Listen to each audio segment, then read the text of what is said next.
thick journal. The cover is worn like someone used to carry it around in their back pocket. Examine the cover. It's made of full-grain leather. The lower left corner of the back cover sports an embossed brand name, Schneller. Schneller is a stationery brand from Gottwald, beloved among architects and engineers. She's got good taste and must have taken whatever she recorded here seriously. Unwind the strap. The journal falls open.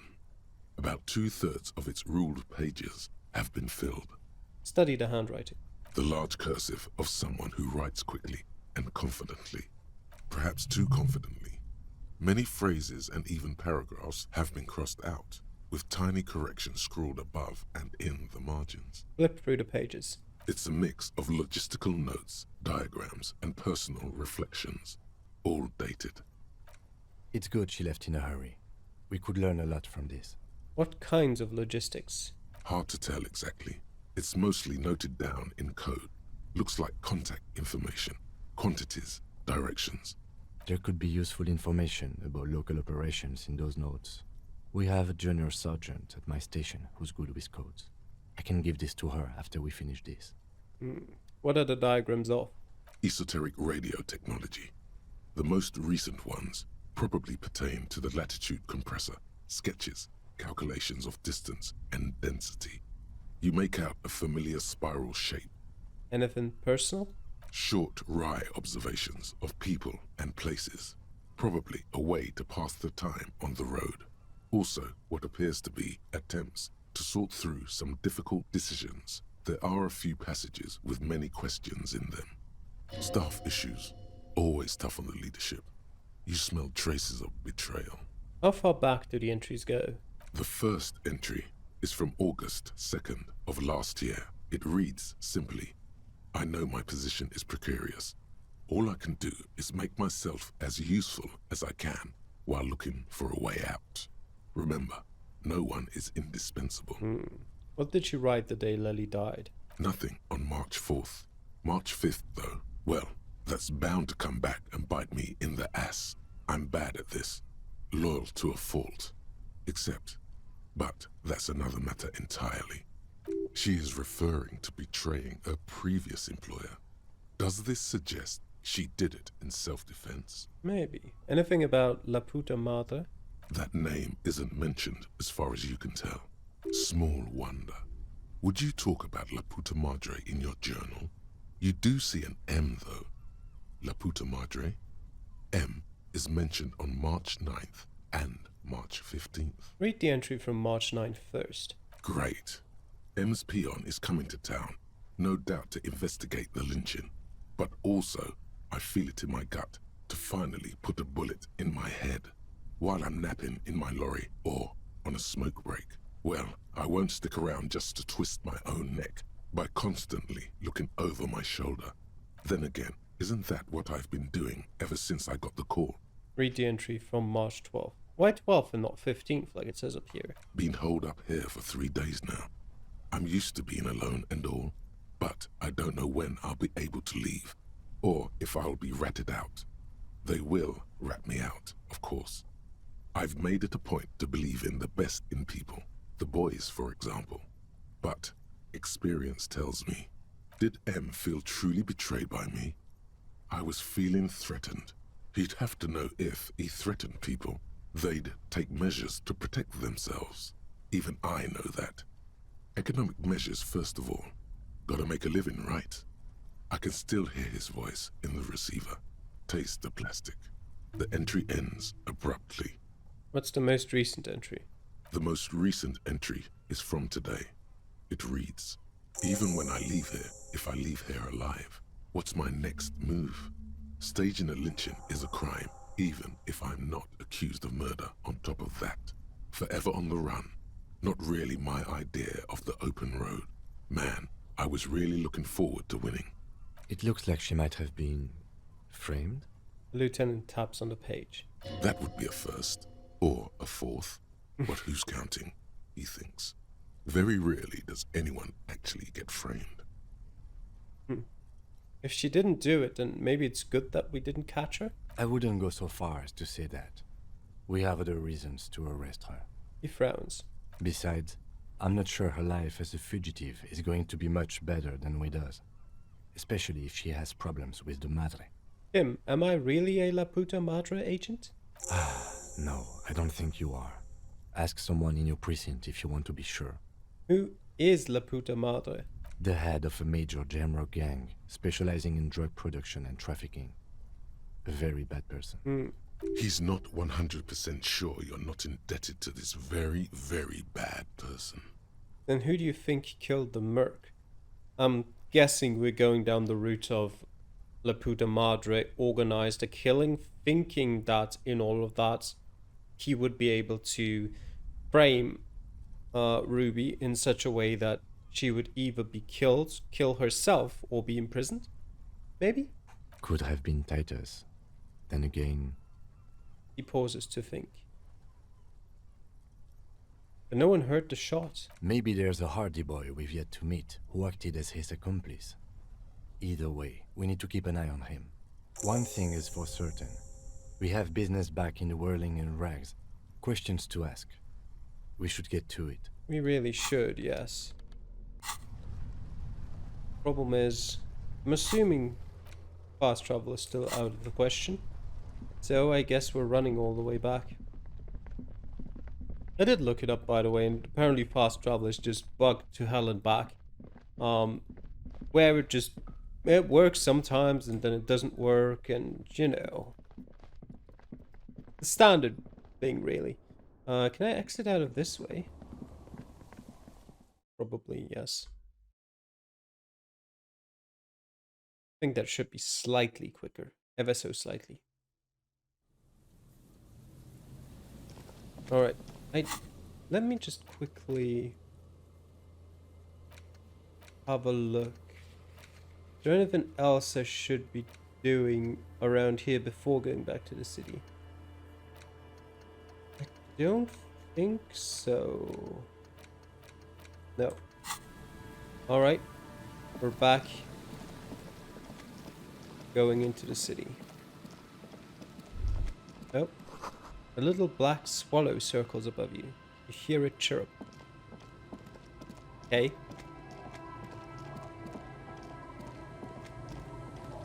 By the way, oh yeah, that's what gives me my two suggestions. I was thinking of, you know, forgetting that, but I need the plus 10 XP from my encyclopedia.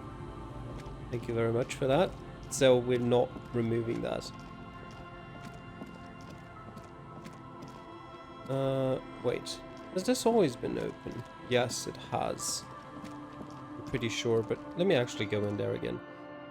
Just because I'm like 99% sure, but maybe something changed inside of there? No. It didn't. Well, better to know for sure. What do we do first when we get back into the city? I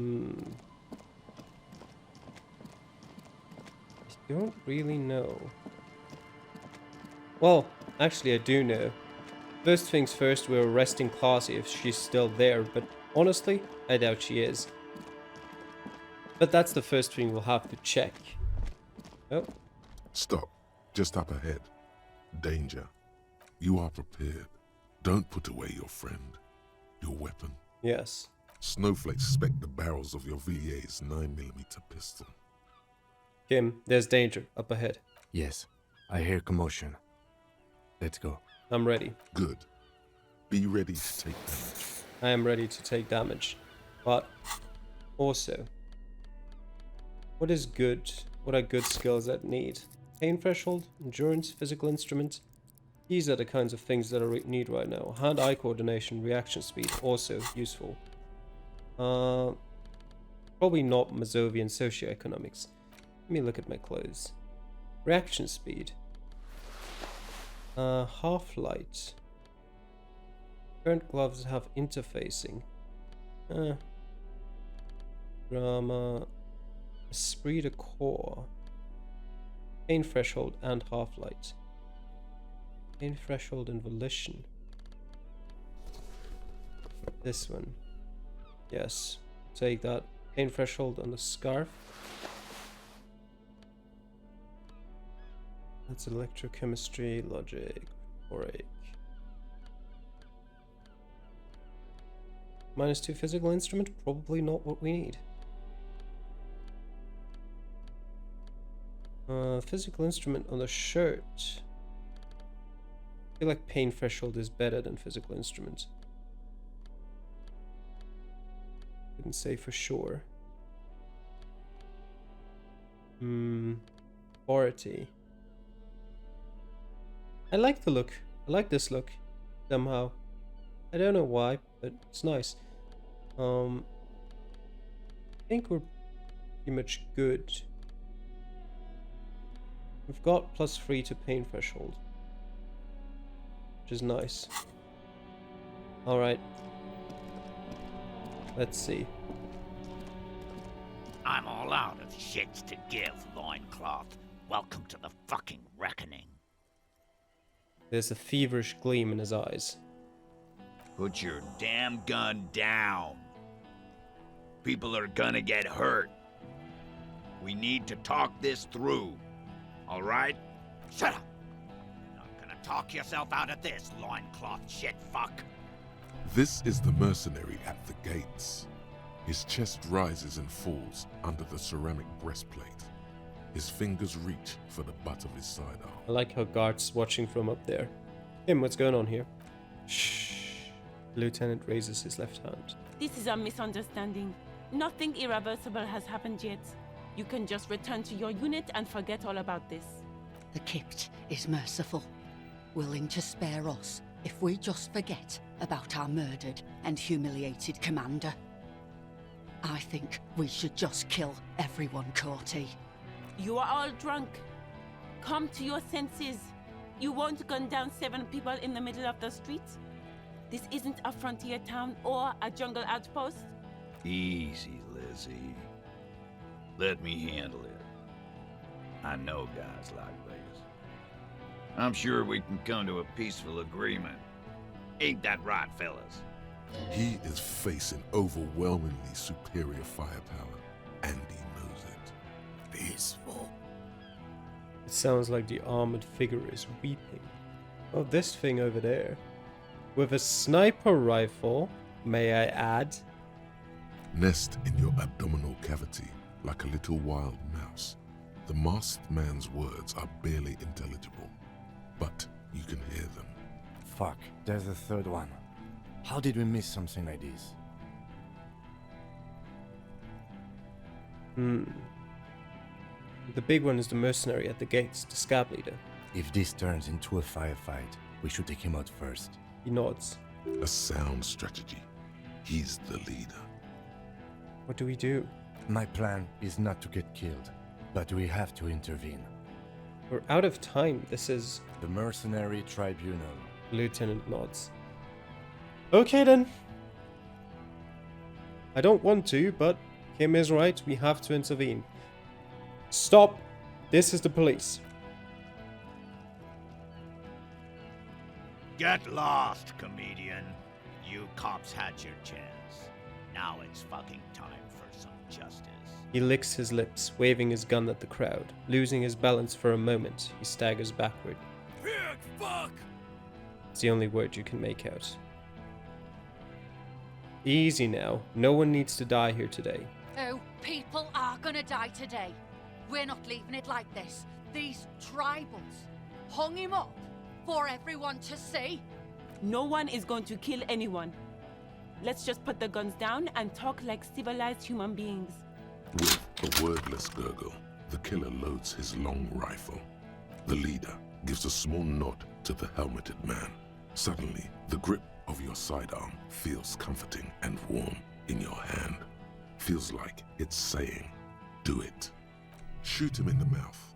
Shoot him before he shoots you. No, wait. It's good you have that gun. It really is. Just soften him up first. Present an argument. I'm barely keeping you together here. This is it, the big one. If you talk to him, he will rattle you, not the other way around. Well, we're not shooting him, that's for sure. Let's think of an argument, I would guess. That's probably our best thing. Talk about the hanged man. Why is our suggestion so trash? God damn it. I could forget about the Wompty Dom Center. I feel like it's not even an issue. I can just forget about it, and if I want to, I can just relearn it, I think. And it doesn't cost me skill. Oh, does it cost me skin point to forget about it? Oh, it does, and it will be lost forever. No, I don't want that. That's annoying. I think we need to think of an argument. And in that case, I'm gonna put my point in rhetoric. Alright, here we go. This is an illegal tribunal. Krenner would never sanction this. Who's the commanding officer? It's obviously him, Take isn't your it? pick. You only have time for one argument. Choose wisely. Oh god.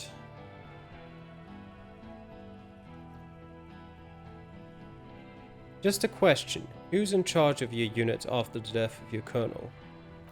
I am a Grinnell Major with over 15 years of live combat experience. When my colonel gets hanged by clay monkeys, I lead the platoon on a retaliation strike. So you're the highest ranking of the three of you. Nah, I just have the biggest gun.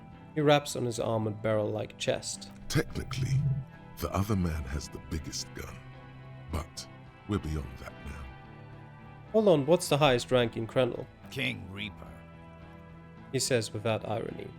As the leader of this group, reconsider your actions. This does not need to end in bloodshed. You're right. But you see, I want it to end in bloodshed. Okay, it's not much. But he's thinking about something else. And his hand is off the gun. This did something. I'm just worried that something wasn't exactly a lot. Easy now. Tell them these men didn't do it. There's a peaceful way out. Listen, they didn't do it. Yeah? Who did then? It was me. Oh, God. These men didn't do it, but, well, you know, one of them did. I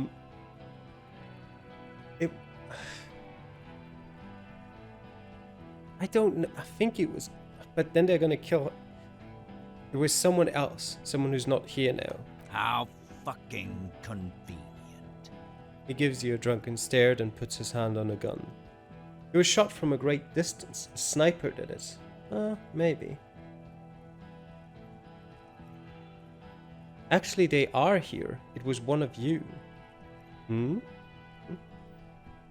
gonna say he was shot from a great distance, a sniper. You think I'm fucking stupid, cop? What if I just shot one of your pals here, right now? Huh? How about the kid? Tell me, it was a magic fucking sniper one more time. Listen, please. This cop and this drumhead court marshal won't decide who... Think. Why doesn't he believe me? The Hardy Boys confessed to hanging him. All together. Titus said we took him out back and hanged him. He said it loud. In a public place. Listen, he was shot. He wasn't hanged. Listen to me. You're lying. DePaul heard it. He doesn't move the weapon. You heard wrong. She and these men have been helping us find the shooter. The hanging was only a cover-up. Listen.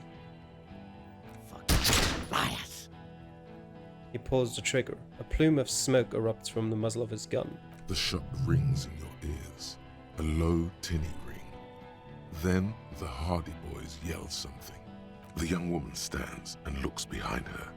The shot has flown over her head, crashing a small pane of the glass window behind her.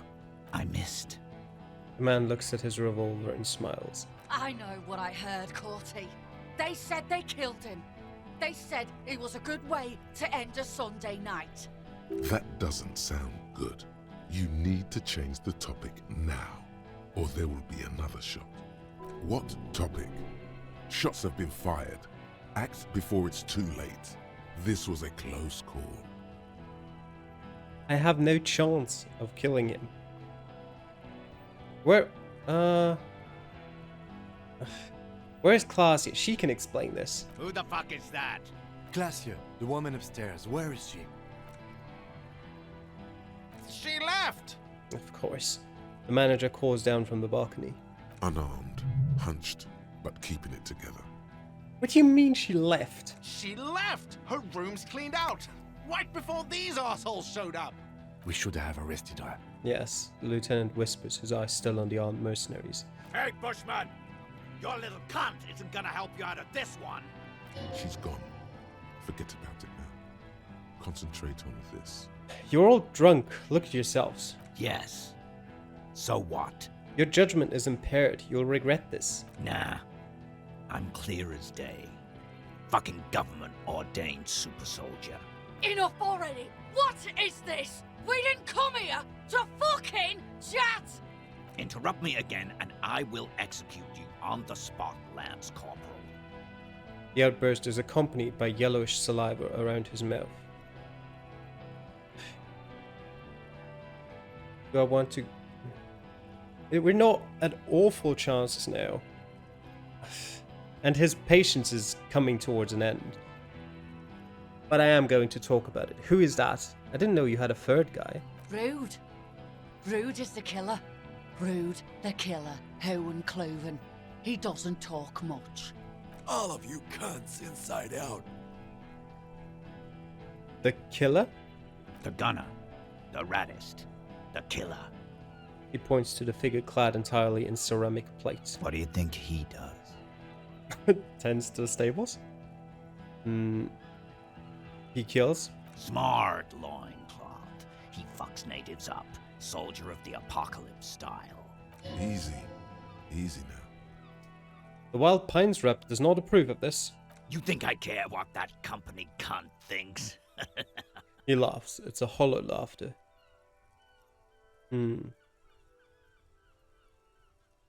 Wild Pines is not going to forgive you massacring a bunch of innocent people. The man stares at you with bloodshot eyes, a bull ready to charge. He's not listening, but looking for an opening. We're working together. She knew you're out of control. She told me. She's gone, you stupid fuck. Sailed off 5 minutes ago. Of course. She doesn't give a shit about you, Silos. Stay cool! Don't do anything stupid! Titus shouts to his men in the background. The company bitch is gone. Laylee's cunt is gone. Laylee's gone. Fuck are we still doing in this shithole? He looks around, tired suddenly, sad even. Guys, I just get in the way. I don't even have a gun! Keep it together, Shanky. Hold your ground. Any more of you run, I'll shoot you myself. We're doing this together. They're huddled close in a formation. Steel. The rest will stay. Even if it means dying here with him. We've got to try both of them. We'll try this first. Talk about Hangman. Of course. Shit. Nothing bad will happen. Talk about his dead friend. He seems stable enough to take it. He doesn't seem stable at all. Even better, it will further destabilize him, cost him time, and maybe even lives. Feel like you're working against me here, suggestion? This might be a very bad moment to come up with this, but he's courty, right? Yes, go. I don't want to do anything but say that thing down there. What? Yeah. The man he's mourning was called Elise Courtenay. Courty could be short for Courtenay. Could they be brothers? Ask him that. What could go wrong? It's a discovery. What could go wrong? Yes, this will be good. It will calm him down and won't cost any lives. Lives that could have been otherwise spared. And if not, lives aren't that important anyway, including yours. There are billions of them being lived. God damn it. Hey, I don't mean to pry, but the Hangman, your brother? Don't fucking talk to me about my brother, loincloth. He squeezes the words out from between clamped lips, his hand on the pistol. Okay, yes. Immediate failure. Things are worse now. He's observing your every motion carefully. Are we shooting him? We're probably shooting him. Fuck it. Oh! Success. From the hip. A plume of smoke and fire erupts from the gun, and your hand goes numb from the explosion. Look through the smoke rising from the barrel. The smoke drifts west with the wind. You hear the plaza erupt in violence, slow, like a waterfall in reverse. Look at Courtenay.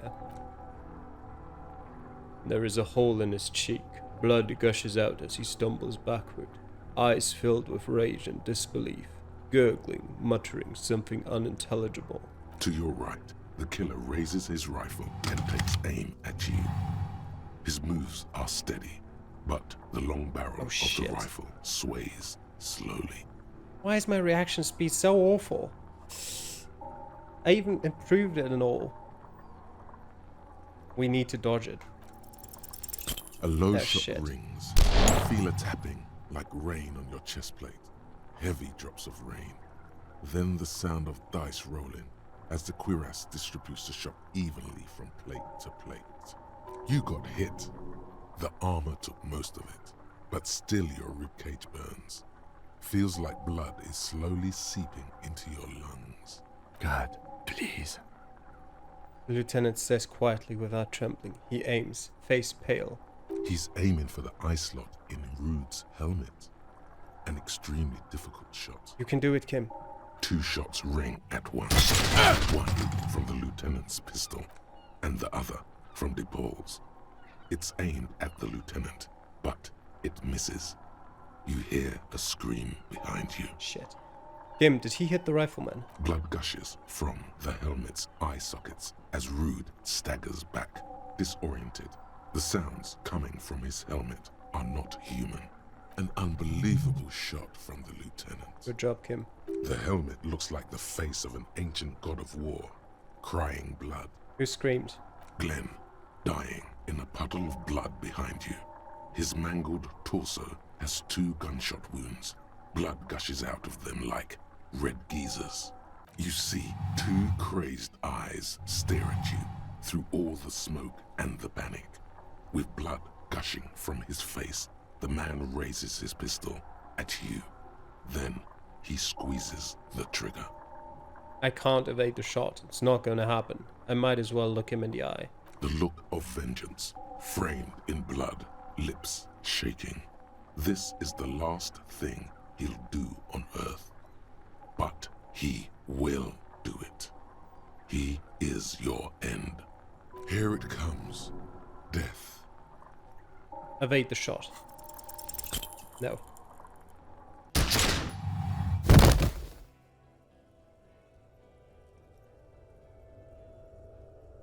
Well, shit. You can't. There is no time. Something inside your pelvis explodes. Your entire lower body is on fire, and your legs can't support you. You fall down like a rag doll. Try to open your eyes. What do I see? Nothing. A persisting darkness. Dancing lights of pain. Distant shadows cast by them. Like a hellish play. You're bleeding out. Out of it, a silhouette appears, crouching over you. You hear a familiar voice filled with urgency and fear.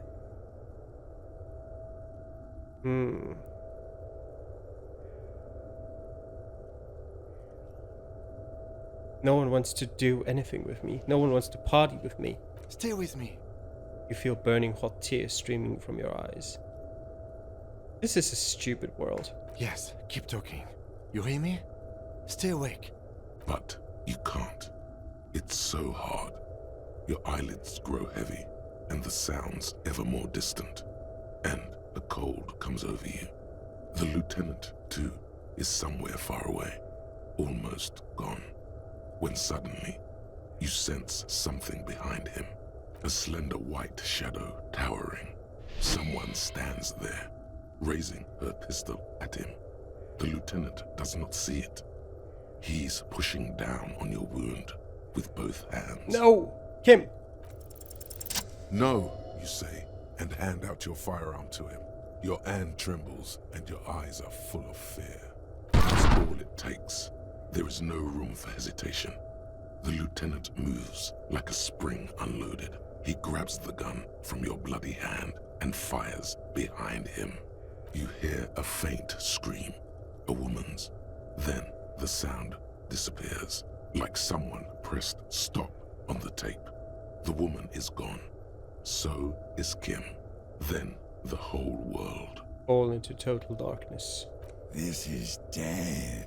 One more door, baby. One more door. No, let me back into the fight. The fight? There is no fight. The fight is over. It was lost 1,000 years ago. You have laid here forever. Keep falling deeper. Take the door. He's not taking it. His body is not taking it. Oh God, no. He's not disintegrating. He's swelling up instead. Over the hours. Hurting. Moaning in his sleep. And rotting. And being disinfected. And smelling of drugs and feeling saliva in his mouth. Drifting in painkillers. Thrashing in his wound sleep. He can't go. Not before the case is solved. There is a radio in the distance. A radio of the world. Playing sounds. Good morning, Elysium. Soon you will return to the world. Hours turn to days. Soon we will get up again and go through it again. Finally, we know what the infernal engine was outside. The clarion call. The engine of a caprice Kinema. No, it was him. He is the infernal engine. Can't you see? He never stops. He only gets wild.